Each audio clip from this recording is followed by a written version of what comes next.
I want to talk about the attention economy and what it looks like to live in a world where everything is constantly demanded from you all of the time. I want to talk about this through the lens of Mr. Beast. We're talking about Jimmy Donaldson, but you probably know him as Mr. Beast. This is the attention economy, where we look at all the ways that global business is fighting for your attention. Decades, there's been that Surgeon General's warning on packs of cigarettes. But this morning, for the first time, a new warning about something else: social media and what it means for kids' mental health. Some apps even replicate the process of pulling a slot machine lever with the pull to refresh feature. 95% of American teenagers now have access to smartphones, and about a third of them report being on social media almost constantly. Well, social media has essentially taken human connection and turned it into a drug. Society has been gradually darkened by this scheme in which everyone is under surveillance all the time. Too much or too little dopamine affects how we learn, get motivated, our mood, attention, our heart rate, and many other behaviors and physical functions. And this is where studies show the addictiveness of social media. And everyone is under this mild version of behavior modification all the time. It's made people jittery and cranky. We have 24/7 access to this particular drug. It's bountiful in the sense that it's practically speaking infinite. So we can keep all the good stuff, and there is good stuff on social media, of course. We can keep all that and just throw away the manipulation business model and substitute in a different business model. What we really need to do is help our children of any age use these powerful tools in ways that are healthy, smart, and kind. Make sure the videos are as good as possible. So Mr. Beast is one of the most fascinating people in the world. He is somewhat of an Isaac Newton or a Leonardo da Vinci, which sounds crazy to say. I know that. But he is obsessively a master of his craft. His craft just happens to be YouTube videos and the attention economy. He makes these clickbaity game show style YouTube videos with titles like 50 YouTubers fight for $1 million or 456,000 Squid Game in real life, with many getting more views than the presidential debate. He has more followers than there are people in the United States. About 430 million across all channels, and if you extrapolate that a little bit, this man's a king. And he does more than just YouTube. He has Mr. Beast Burger, which made him 150 million, but he sued Virtual Dining Concepts, the company making the burgers, for 10 million because the burgers lack quality control. And now that company is countersuing because of public comment about the burgers, whatever. There's also a chocolate bar company called Feastables. They even have their own Super Bowl commercial. And now he's recently expanding with Lunchly, a Lunchables competitor with Logan Paul and KSI, two other YouTubers. This has generated quite a bit of controversy because, hey, repackaged Lunchables probably isn't the innovative thing that we need at this current moment. And part of the reason that people are so upset is because of the audience that Mr. Beast serves, right? And none of this video is meant to be like, Mr. Beast is a bad person because I don't know him, whatever. But I think that there's something to be said about the style of content that he's making and who he's making it for, which is teenage boys. About 70% of his viewers are male. He clears north of $500 million a year, plows it all back into making videos and donating to charity, which he does have a channel for. He is very well known for giving away money and for the intensity of his shows. Contestants on his $100 million Amazon competition series are suing him and Amazon for unsafe working conditions. Rolling Stones has called it a fire fest. And a few weeks ago, which is years ago, there was a leaked memo he wrote about working for him, and it circled across the internet, and it was titled How to Succeed in Mr. Beast Production. It is a 36-page account of working with Mr. Beast, and it's, you know, the most successful YouTuber in the world, the most successful person at capturing the attention economy, has like laid out how it works, right? That's insane. That's a crazy document. That is so powerful because it tells us so much about communication. It tells us so much about how the attention economy works, and it tells us so much about how Gen Z, which Mr. Beast is a member of, will work in the future, which is what a lot of people are trying to solve right now. Gen Z is loosely defined as those born between about 1997 to 2013. With their social media habits, slang, and lifestyles, Gen Z seems to have a bad reputation, especially in the workplace. This year, for the first time, members of Generation Z, those born after 1997, are expected to outnumber baby boomers in the workforce. What about the work ethic of Gen Z? ResumeBuilder.com actually interviewed more than 1,300 managers. About 75% of them say Gen Z is just too hard to work with. They tend to be entitled. They tend to not be loyal. I don't think any of us want to work 100 hours a week, to have no piece of the pie, to work for someone you don't respect. John's a professor, and he says his Gen Z students are lazy, less motivated, only interested in themselves, and need to socialize more, that they're consumed by their phones. I think Gen Z is asking for a construction of the workforce that allows for more people to understand why and allows more people to be able to say no. A lot of the things that you talk about on social media, which is the idea that Gen Zers feel they can no longer achieve the American dream by working. Is that the reason why a lot of Gen Zers have simply decided to forego work? I think Gen Z has had a tough go of it, being essentially born into the tech bubble, growing up during the Great Recession, and then graduating or being in college during the pandemic. It's all quite difficult. And I think the relationship between the employer and the employee has deteriorated significantly over the past 25 years or so. And so a lot of Gen Zers look at the traditional 9-to-5 structure and they're like, that doesn't necessarily offer me what it maybe offered my parents or grandparents. So they seek out flexible work arrangements. They seek out, maybe consulting or different types of freelancing work versus going after a more traditional corporate structure. There were countless tweets praising the document at the time of release, and if you're really into corporate management, that does make sense. The document shows a remarkable dedication to efficiency that I think most of us crave at this point. But there are blurred lines in the document too, like he has something saying no doesn't mean no.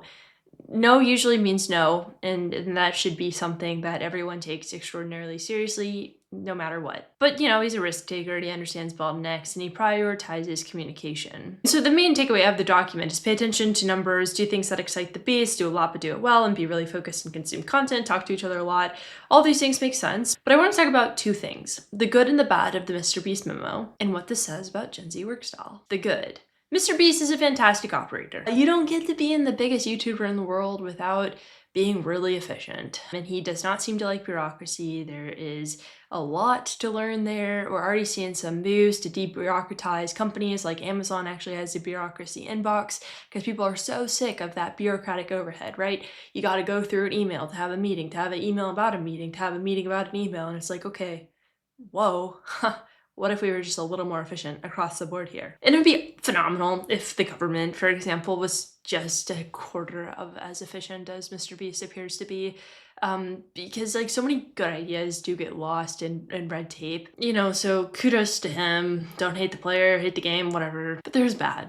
And the bad is bad. So zooming out, the environment that Mr. Beast won in is concerning. It all points back to the issue that we're facing with overproduction, which will only be accelerated by AI. And a lot of people have made a lot of videos talking about AI and what it's doing and what it's going to do. And I think the main thing that is happening with AI is uncertainty.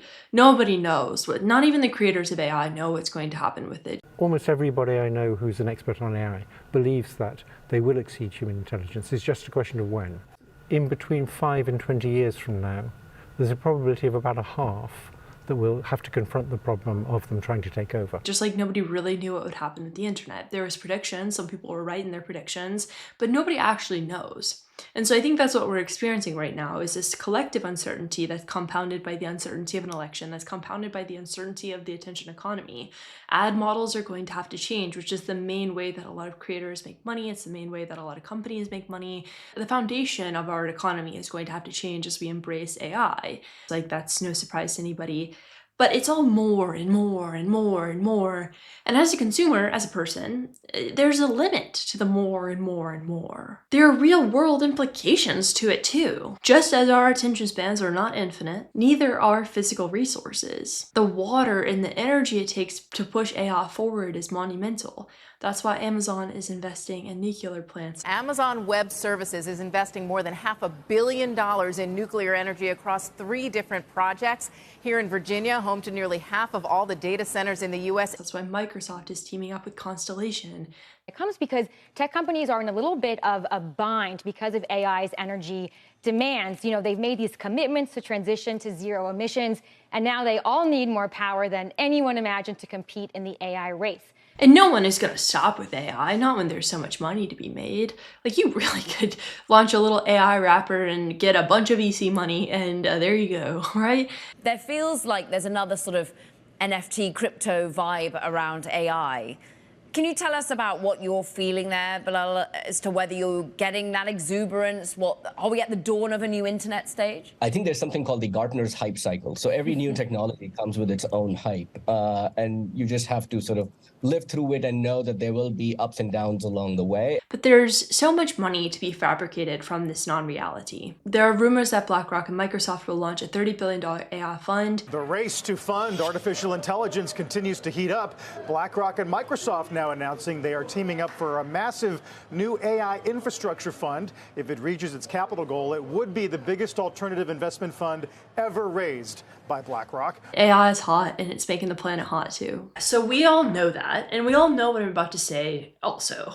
We all know that I'm about to say that the attention economy kind of sucks. I mean, my boss at Bloomberg Opinion even pointed out when I was talking about this story, he was like, there's a Time article talking about Mr. Beast on the cover saying like, wow, this guy really figured out eyeballs. What do we do? So nobody is surprised by like the worries of the attention economy. Nobody's surprised by the worries of AI. We both know that I'm gonna point out that the gamification of attention is probably a bad thing, that meaning has gotten lost in the metrics, and that Mr. Beast's operational strength is disconnected from the actual value of his output. And when I say that out loud in this video, you're probably sitting and you're nodding and you're like, yeah, she has a point. I've thought of this before. That's true. We're gonna silently acknowledge that our eyeballs are indeed the most expensive things that we own, and with a sigh, we will recognize that the attention span is not infinite despite our repeated efforts to make it so. It's something everybody knows. There's nothing novel in the attention economy conversation right now. There's nothing really novel in the conversation about what AI is going to potentially do to the attention economy. We all know that more and more is not the answer, but nobody knows what to do to combat that. Even Jamie Dimon, the CEO of JP Morgan, one of the biggest banks in the world, said this to students. For most of you guys, turn off TikTok, Facebook, a total stupid waste of time. My advice to students, learn. I think he said it 7 times. Read history books. You can't make it up. Nelson Mandela, Abe Lincoln, Sam Walton. You only learn by reading and talking to other people. There's no other way. And Jamie doesn't even need to tell people that. Like, everybody already knows this, right? Like, everybody already knows what's happening. No one, except for those people making a ton of money off of it, really like where we are right now. The kids are tremendously unhappy because there is immense harm to consuming digital candy for 11 hours a day. They want it gone. And don't even get started on that. It's not the phones conversation. It's the phones. It's the phones. It's the phones. You have the whole world at the tips of your fingers. And every time you log in, you have the option to have so many different thoughts, to be exposed to so many different sources of information. Of course, that's going to drive you a little batty. I don't think it would drive anybody not batty. And I know all this because this is the world that I operate in. I'm a hypocrite. I'm waxing poetic about a guy who just does my job better than I do. I think about attention spans when I make videos. I do hacks to keep people listening about the Federal Reserve. I participate in an algorithm-driven universe that has very foreseen and unforeseen consequences on the way that we operate. But that's the thing. Mr. Beast has succeeded in a world that's designed for algorithm maximization. Mr. Beast is very good at making broadly palatable content that is insane to watch. Like a nuclear bunker for 100 days, of course you're gonna click on that. As a former employee said in a Tom's article, the focus on retention depressed the employee and led him to quit the industry. These algorithms are poisonous to humanity. They prioritize addictive, isolated experiences over ethical social design, all just for ads, he says. It's not Mr. Beast I have a problem with. It's platforms which encourage someone like me to study a retention graph so I can make the next video more addicting. At Beast, I did that on steroids. The operational efficiency of Mr. Beast is astounding. But what Mr. Beast is efficiently operating is people's attention spans. The laser beam on retention and views and whatever to keep people watching what? Usually other people fighting for money, is wild. It's a science. He is hyper-focused on the gamification of attention, and he has succeeded within those bounds of the attention economy. And the bounds have a lot to teach us. Mr. Beast's document signifies a change in the workforce. This is the first manifesto that we've ever really gotten from a Gen Z leader in a similar style to Jeff Bezos and Steve Jobs. Okay, I think this one is a very important question. What does day 2 look like?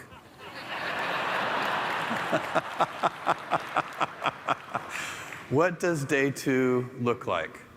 I know the answer to this. Day 2 is stasis, followed by irrelevance,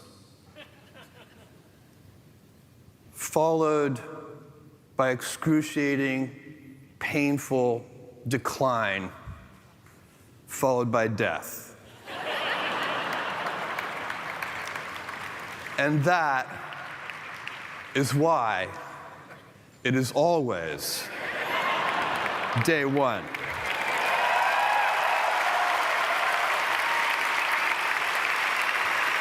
Thank you, you guys. It's a lot of words to basically say, hey, your decisions have consequences and all you should really be focusing on is making people happy. Steve Jobs had countless memos, each a beautiful read, and each deserves a lot of time that I don't have in this video. His management style has created one of the most powerful companies in the world. He was relentless in pursuing perfection. Mr. Beast is right there with them, except for one thing, which John Green gets into a thread about the document. When you are 26 years old, it is common to spend a lot of time pursuing what you want without spending much time considering why you want it.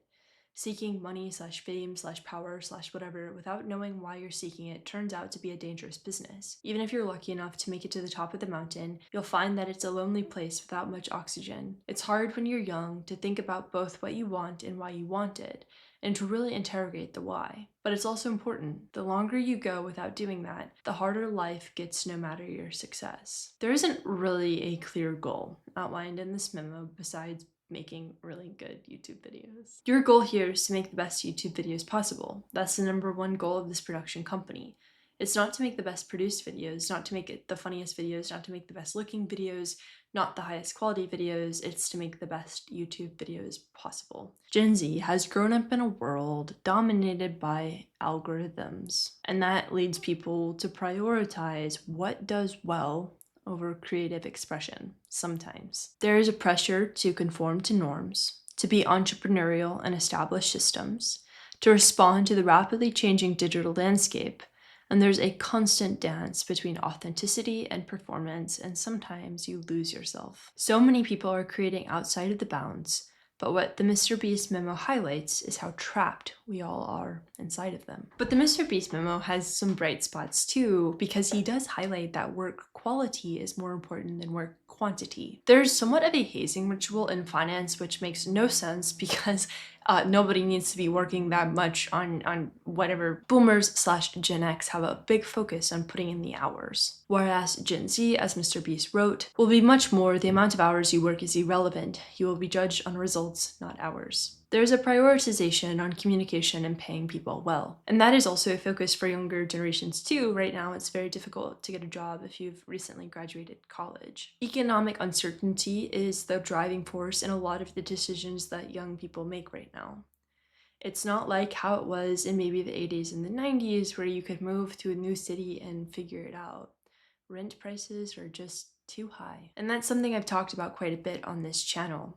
The cost of high rent is more than just high rent. There's also a level of comfort with adaptability versus the meetings about meetings that have become common with boomers / Gen X. There's a big emphasis on informal communication, room to make mistakes. The doc was also focused on technology, a blend of work and personal interest, and unprecedented transparency. But yeah, attention is the most valuable thing in the world. Getting people to pay attention is monetary policy, for example, that the Federal Reserve does. You're fighting against the entire world for just a second of people's time. Of course, you're gonna have to play games with their mind. The Mr. Beast memo is very important because it's the first look at how a Gen Z leader operates, and he operates within the confines of a platform. He has the same drive and vision as Bezos and Jobs, but he's skewed towards metrics versus meaning. that just says a lot about a lot of stuff right now. There's still people making beautiful things, but because of the reward and risk of the attention economy, we all have an algorithm to appease. Thank you so much for watching. Thank you so much for hanging out. If you want to hit subscribe, like, share with a friend, that of course really helps. I'm aware of how silly that sounds after saying what I just said, and that's how it is, at least right now. Looking forward to the day where this conversation is a little bit different. Hope you're all doing okay out there, and I'll talk to you very soon.